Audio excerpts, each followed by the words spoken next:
Good morning students. आज हम कक्षा 12 के भौतिक विज्ञान के पहले चैप्टर स्थिर वैद्युतिकी के बारे में अध्ययन करेंगे। तो क्लास शुरू करते हैं और हमारा पहला बिंदु है स्थिर वैद्युतिकी। स्थिर वैद्युतिकी क्या होती है? तो विज्ञान की वह शाखा जिसमें स्थिर आवेशों तथा उनके गुणधर्म जैसे विद्युत बल, विद्युत क्षेत्र, विद्युत द्युतिद्रव्य आघूर्ण आदि के बारे में अध्ययन किया जाता है, उसे स्थिर वैद्युतिकी कहते हैं। अर्थात कहने का मतलब यह है कि स्थिर वैद्युतिकी विज्ञान की एक ऐसी शाखा है जिसमें हम स्थिर आवेशों के बारे में, अर्थात आवेश गतिशील ना हो, आवेश कैसे हो, स्थिर हो, तो उन स्थिर आवेशों के बारे में और उन स्थिर आवेशों से संबंधित जितने भी गुणधर्म होते हैं, कौन कौन से गुणधर्म होते हैं, जैसे विद्युत बल क्या होता है, विद्युत क्षेत्र क्या होता है, विद्युत द्युतिद्रव्य क्या होता है, विद्युत द्युतिद्रव्य आघूर्ण क्या होता है, आदि के बारे में हम क्या करते हैं, इनमें अध्ययन करते हैं। तो विज्ञान की इस शाखा को हमने क्या नाम दिया है? स्थिर वैद्युतिकी।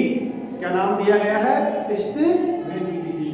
तो पहले चैप्टर में हम इन्हीं गुणधर्मों के बारे में पॉइंट वाइज विस्तार से अध्ययन करने वाले हैं। तो शुरू करते हैं और सबसे पहले ये देखते हैं कि विद्युत आवेश क्या होता है। विद्युत आवेश क्या होता है?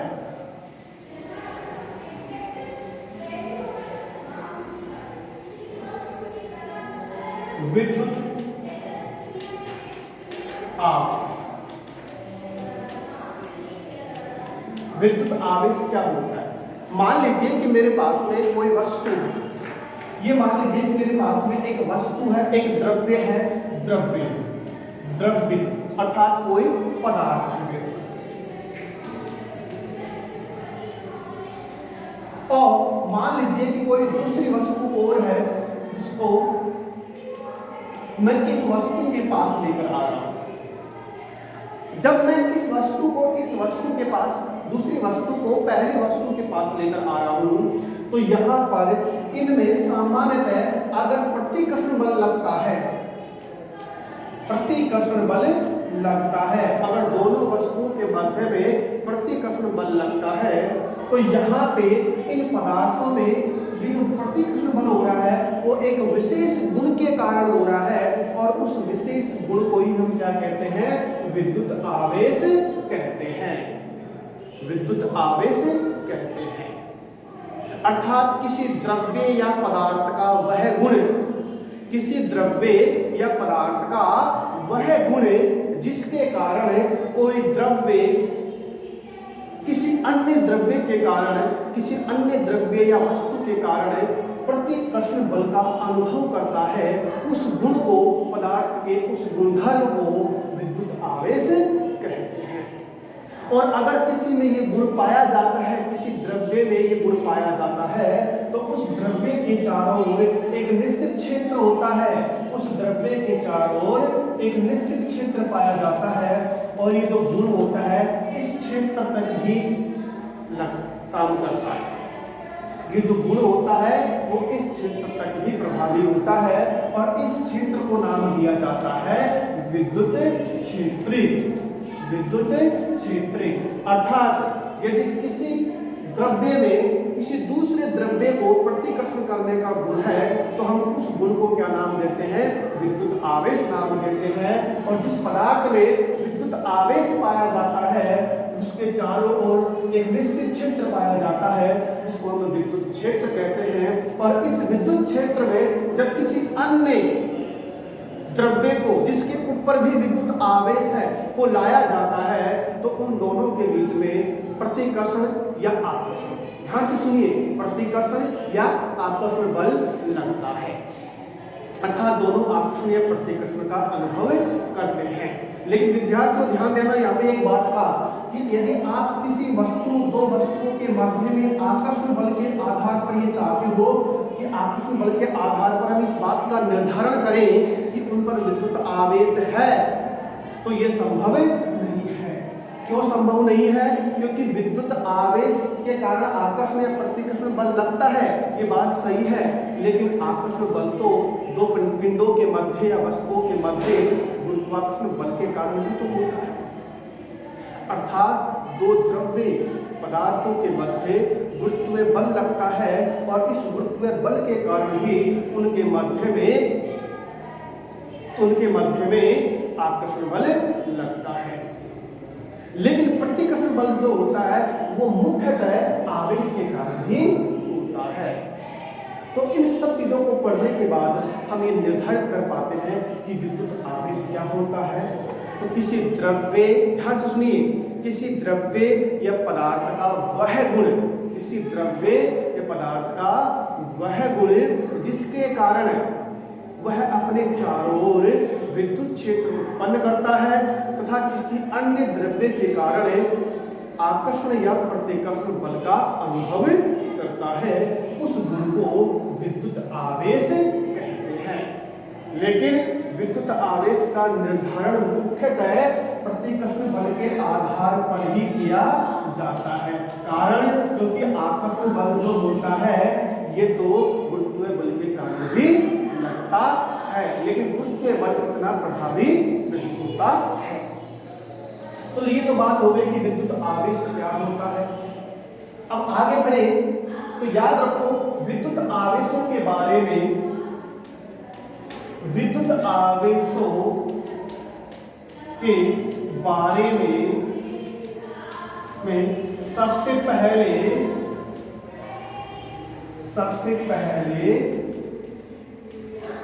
बेंजामिन फ्रैंकलिन, एक वैज्ञानिक का नाम है, क्या नाम है? बेंजामिन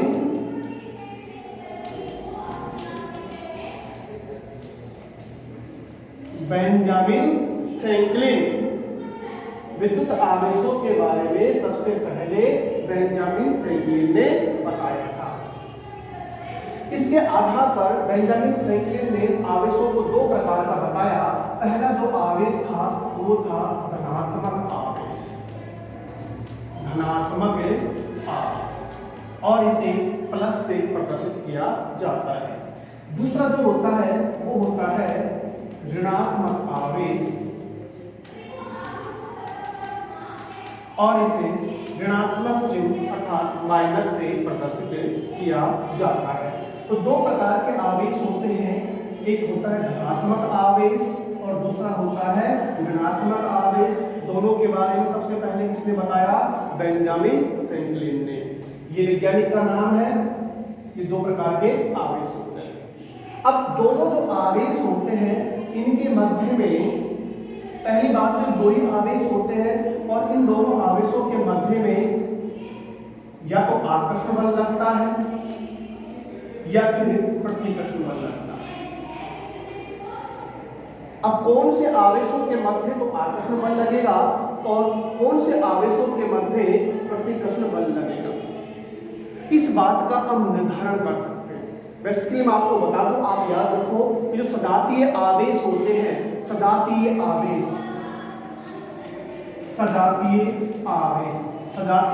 का मतलब होता है समान आवेश, अर्थात या तो प्लस प्लस या फिर माइनस माइनस। दो सजात आवेशों के मध्य में हमेशा कौन सा बल लगता है? प्रतिकर्षण बल लगता है। अर्थात अगर कोई दो वस्तु है और उनके ऊपर समान आवेश है तो दोनों वस्तुएं एक दूसरे को प्रतिकर्षित करेगी। जबकि यदि दोनों, देखो यहाँ पे दोनों आवेश हैं, धनात्मक भी हो सकते हैं और ऋणात्मक भी हो सकते हैं, लेकिन यदि दोनों आवेश हैं वो विजातीय आवेश है। दोनों आवेश कैसे विद्यार्थियों? विजातीय, अर्थात एक प्लस आवेश है और एक माइनस आवेश है। अर्थात एक वस्तु पर धनावेश है और दूसरी वस्तु पर ऋणावेश है। तो ऐसी स्थिति में इन दोनों वस्तुओं के मध्य में जो बल लगेगा वो कौन सा होगा? आकर्षण प्रवृत्ति का होगा। अर्थात दोनों आवेश एक दूसरे को अपनी ओर खींचेंगे, आकर्षित करेंगे। तो ये होते हैं दो प्रकार के आवेश जिनमें आकर्षण या प्रतिकर्षण बल का दोनों जो आवेश होते हैं वो आकर्षण या प्रतिकर्षण बल को अनुभव करते हैं।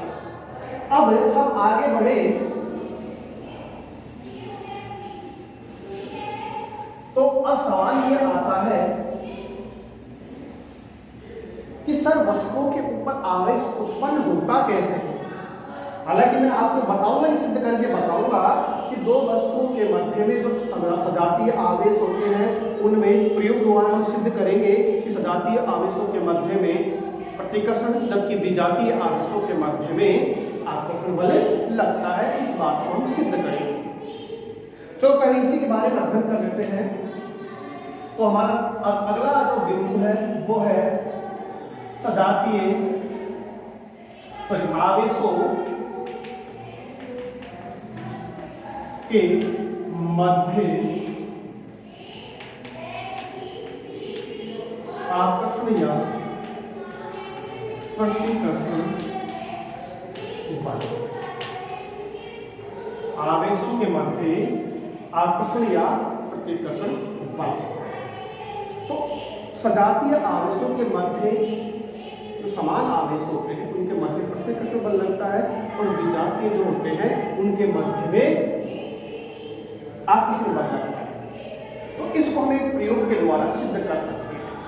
प्रयोग क्या है? हमें सबसे पहले क्या करना है? प्रयोग करने के लिए हमें दो छड़ें लेनी है। दो छड़ें कौन सी लेनी है? एक तो है एबोनाइट, एक है एबोनाइट पदार्थ से बनी हुई छड़ लेनी है, और एक है कांच से बनी हुई कांच की छड़।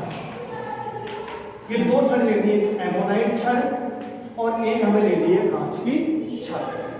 इसके साथ ही हमें लेना है एक तो रेशम का कपड़ा, और एक लेना है हमें, एक को लेना है एबोनाइट की छड़, कांच की छड़, रेशम का कपड़ा, और साथ ही लेना है बिल्ली की खाल। बिल्ली की खाल। इन चार चीजों की हमें आवश्यकता पड़ेगी आकर्षण या प्रतिकर्षण बल को अनुभव करने के लिए, समझने के लिए। तो मान लीजिए कि हमने चारों चीजें ले ली, एबोनाइट की छड़, और कौन सी? एबोनाइट की छड़, कांच की छड़, रेशम का कपड़ा और बिल्ली की खाल। अब हमने क्या किया? सबसे पहले हमने कांच की छड़ को लिया, और उस कांच की छड़ को, जैसे मान लीजिए कि मेरे पास ये कांच की छड़ है, और इस कांच की छड़ को लेके इसको रेशम के कपड़े के साथ रगड़ा गया। देखो इस रगड़न में क्या हुआ, वो सारी चीजें मैं इस पॉइंट के जस्ट बाद में बताऊंगा। फिलहाल इतना याद रखो कि मैंने एक रेशम का कपड़ा लिया और एक कांच की छड़ ली, और इस कांच की छड़ को रेशम के कपड़े के ऊपर रगड़ा। जब मैं इस छड़ को रेशम के कपड़े से रगड़ देता हूं, तो मैंने इसको एक धागे से बांधकर इस प्रकार से स्वतंत्र रूप से लटका दिया। याद रखो, जब भी कांच की छड़ को रेशम के कपड़े के साथ में रगड़ा जाता है, तो जो कांच की छड़ होती है उस पर धनात्मक आवेश उत्पन्न होता है। कौन सा आवेश उत्पन्न होता है? धनात्मक आवेश उत्पन्न होता है। क्यों उत्पन्न होता है, कैसे उत्पन्न होता है, ये सारी कारण मैं आपको आगे बिंदुओं में बताऊंगा। फिलहाल इतना याद रखो कि रेशम के कपड़े पर तो कौन सा आवेश आ जाएगा? ऋणात्मक, और उतना ही धनात्मक आवेश किसके ऊपर आ जाएगा? कांच की छड़ पर आ जाएगा। और इस छड़ को मैंने यहाँ पे बांध के इस प्रकार से स्वतंत्रता पूर्वक एक धागे की सहायता से लटका दिया। ये कोई दृढ़ आधार है, उसके साथ में लटका है। इसके बाद हमें करना क्या है? हमें एक और कांच की छड़ लेनी है, और एक दूसरे कांच जो रेशम का कपड़ा है उसके साथ उसको रगड़ना है। जब उस छड़ को, दूसरी जो कांच की छड़ है उसको जब हम रेशम के कपड़े के साथ रगड़ेंगे, तो रगड़ के हम क्या करेंगे? उस छड़ को इस पहले वाली छड़ के पास लेकर आएंगे।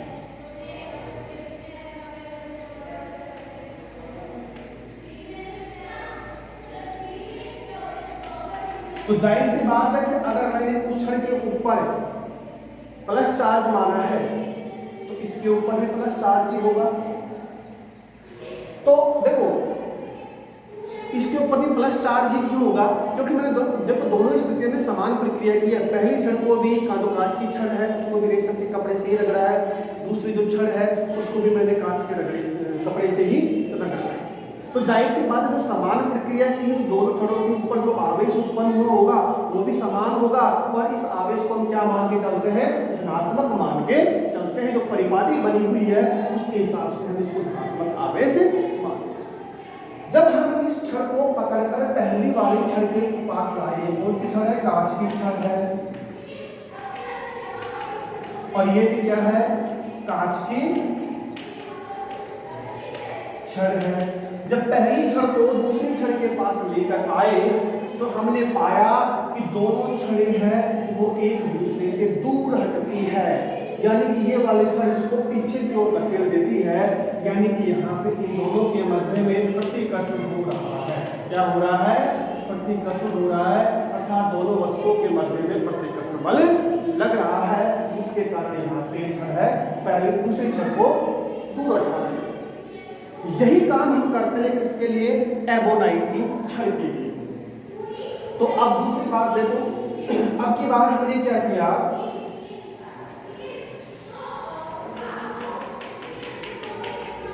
हमने एक एबोनाइट की छड़ ली और उस एबोनाइट की छड़ को बिल्ली की खाल के साथ रगड़ा। ठीक है, जैसे ये एबोनाइट की छड़ थी और मैंने इसको क्या किया, बिल्ली की खाल के साथ में रगड़ा, और रगड़ के मैंने क्या किया, इस छड़ को इस प्रकार से एक दृढ़ आधार से धागे की सहायता से बांध के लटका दिया। इस प्रकार की कोई मान लीजिए एबोनाइट की छड़ है मेरे पास। इसके बाद क्या किया, एक दूसरी एबोनाइट की छड़ ली और उस दूसरी एबोनाइट की छड़ को भी दूसरी बिल्ली की खाल के साथ में रगड़ा, और बिल्ली की खाल के साथ में रगड़कर मैंने क्या किया, उस छड़ को पहले वाली छड़ के पास में लेकर आया। पहले वाली छड़ के पास लेकर आया तो मैंने पाया यहाँ पर ये क्या है, दृढ़ आधार था ये तो, और ये क्या है, धागा है।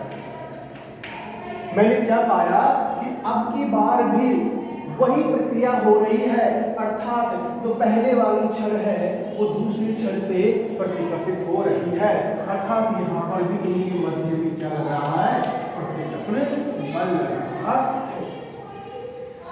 अब ये तो हमें बात समझ में आ गई कि पहले वाली छड़ को जो एबोनाइट की छड़ है, जो एबोनाइट की छड़ है इसको भी बिल्ली की खाल के साथ रगड़ा गया है और इसको भी बिल्ली की खाल के साथ ही रगड़ा गया है, अर्थात दोनों में समान प्रक्रिया की गई है। तो इसका मतलब ये हुआ कि दोनों के ऊपर आवेश भी क्या होंगे, समान ही उत्पन्न रहेंगे। दोनों छड़ों के ऊपर आवेश भी क्या होंगे, समान ही उत्पन्न हुए होंगे।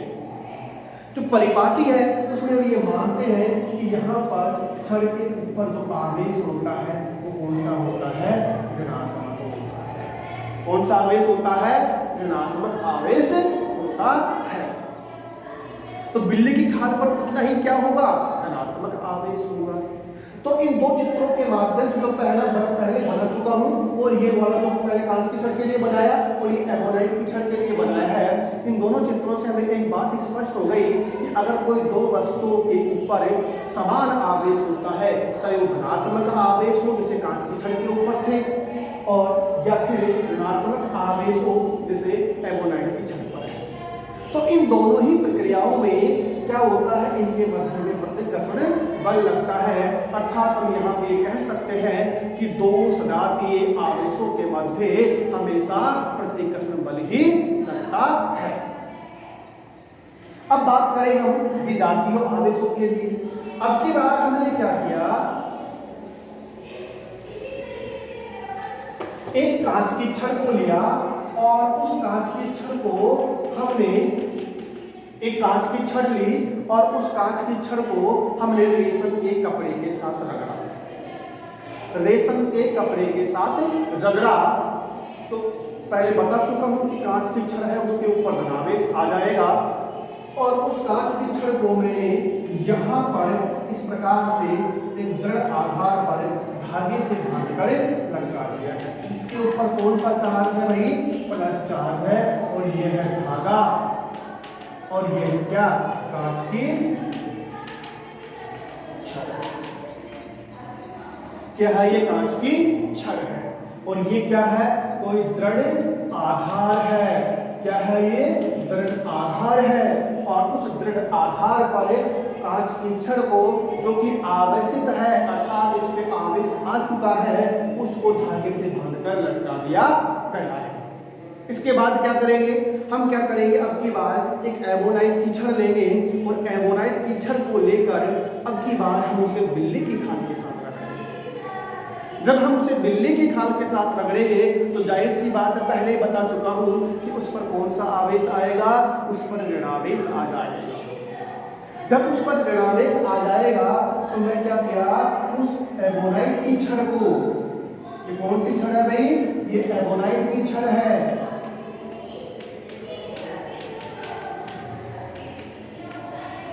एवोनाइट की छड़ है। क्या है ये? एवोनाइट की छड़ है और इस एवोनाइट की छड़ को पकड़कर मैंने क्या किया? धागे से लटकी हुई कांच की छड़ के पास लेकर आया। जब मैं इसे कांच की छड़ के पास लेकर आऊंगा तो मैंने पाया कि दोनों छड़ें हैं वो एक दूसरे की ओर आती है अर्थात वो एक दूसरे को क्या कर रही है? आकर्षित कर रही है, एक दूसरे के पास आने की कोशिश कर रही है। तो हम ये कह सकते हैं कि यहाँ पर इन दोनों के मध्य में क्या हो रहा है? आकर्षण हो रहा है अर्थात दोनों छड़ों के मध्य में आकर्षण बल लग रहा है। यही काम हम उसका विपरीत भी कर सकते हैं। याद रखो यहाँ पे एवोनाइट की छड़ पर कौन सा आवेश रहेगा? ऋणावेश रहेगा। यही काम हम इसके विपरीत भी कर सकते हैं। कैसे कर सकते हैं? अब की बार हमने क्या किया? एवोनाइट की जो छड़ है उसको बिल्ली की खाल के साथ रगड़कर एवोनाइट की छड़ को लटका दिया। अब की बार क्या किया है? एवोनाइट की छड़ को लटका दिया।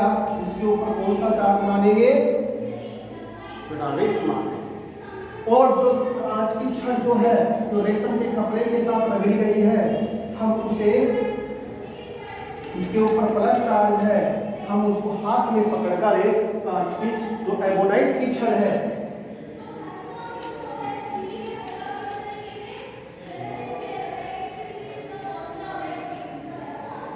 और ये कांच की छड़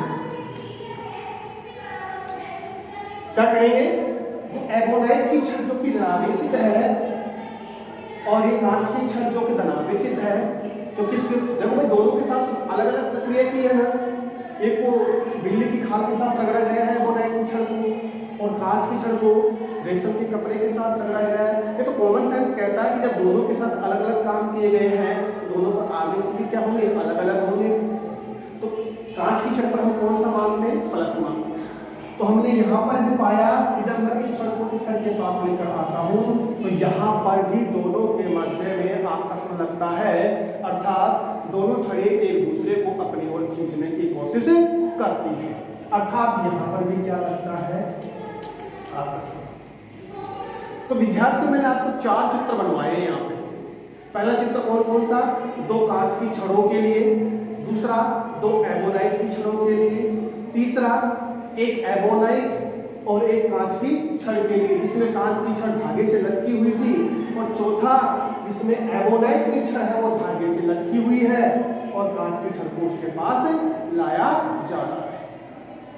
तो प्रारंभ के 2 चित्रों को देखने से हमें ये पता लगता है कि जब दोनों छड़ों पर समान आवेश था तो उनके मध्य प्रतिकर्षण बल लग रहा था और जब दोनों छड़ें विपरीत है अर्थात विपरीत आवेश की है तो उनके मध्य में वहां पे प्रतिकर्षण बल लग रहा था और यहाँ पे आकर्षण बल लग रहा था। तो इस प्रयोग के आधार पर हम इस बात का निर्धारण कर सकते हैं।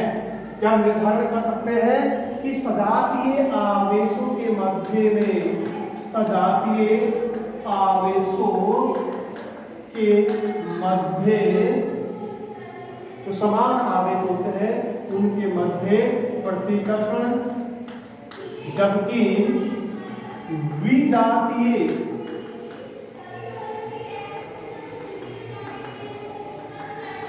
आवेशों के मध्य आकर्षण बल लगता है।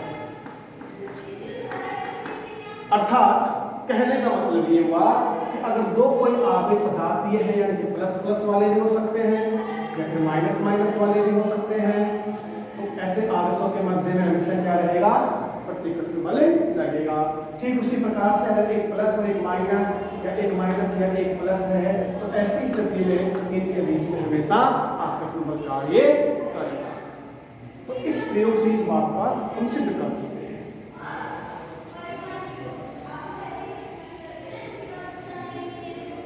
तो विद्यार्थी, ये आज की क्लास में हमने स्थिरवैद्युति की क्या होती है, इसके अलावा विद्युत आवेश क्या होता है, विद्युत आवेश कितने प्रकार के होते हैं। दो प्रकार के आवेश मैंने बताया आपको, एक धनावेश और एक ऋणावेश। आवेशों की खोज किसने की थी, बेंजामिन फ्रैंकलिन नाम के वैज्ञानिक ने आवेशों की खोज की थी। आवेशों के मध्य में आकर्षण या प्रतिकर्षण बल लगता है, लेकिन आवेश कोई वस्तु आवेशित है या नहीं है, इस बात का निर्धारण केवल और केवल उनके मध्य लग रहे प्रतिकर्षण बल से ही किया जा सकता है। आकर्षण से क्यों नहीं किया जा सकता, क्योंकि आकर्षण तो गुरुत्वाकर्षण बल के कारण भी तो होता है। तो अपन कैसे कह सकते हैं कि जो इनके मध्य आकर्षण हो रहा है वो किसी आवेश के कारण हो रहा है या गुरुत्वीय बल के कारण हो रहा है। दूसरी बात, हमने ये पढ़ा किस प्रकार जो आवेश जो होते हैं, कौन कौन से आवेशों के मध्य में आकर्षण लगेगा और कौन कौन से के मध्य प्रतिकर्षण। तो समान आवेशों के मध्य तो प्रतिकर्षण है और असमान आवेशों के मध्य में आकर्षण लगता है। और इस बात को हम प्रयोग से भी पढ़ चुके हैं, जिसमें हमने एमोनाइट की छड़ें, कांच की छड़ें, रेशम का कपड़ा और बिल्ली की खाल का प्रयोग करते हुए इस बात को सिद्ध कर दिया कि सजातीय आवेशों के मध्य में हमेशा प्रतिकर्षण और विजातीय आवेशों के मध्य में हमेशा आकर्षण बल लगता है। आगे हम आवेशन की विधियों के बारे में अध्ययन करेंगे, लेकिन वो हम कल पढ़ेंगे। आज की क्लास को यहीं पे समाप्त करते हैं। धन्यवाद।